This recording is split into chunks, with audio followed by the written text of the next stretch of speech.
নাজমুল, সাইফুল, এদিকে আসো।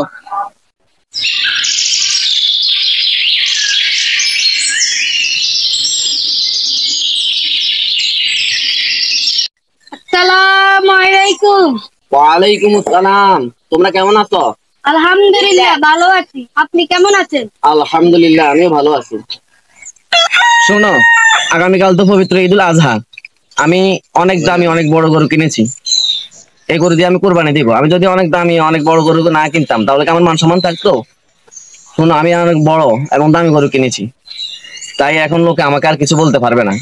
লোকে বলবে বিল্লাল ভাই অনেক দামি অনেক বড় গরু কিনেছেন, বুঝছো? এখন কথা হলো, তোমাদের দুজনের দাওয়াত রইলো। আগামীকালকে আমার বাড়িতে আসিও, তোমাদের দাওয়াত রইলো। ভাই, আপনার কথা শুনে আমার মনে হচ্ছে মহান আল্লাহ তাআলা আপনার কোরবানি কবুল করবে না। মানে আমি এত দামি এত বড় গরু কোরবানি দিব, আর তুমি বলছো আল্লাহ তাআলা আমার কোরবানি কবুল করবে না? এত দামি এত বড় গরু কোরবানি দিব, এটা কি আল্লাহ দেখে না?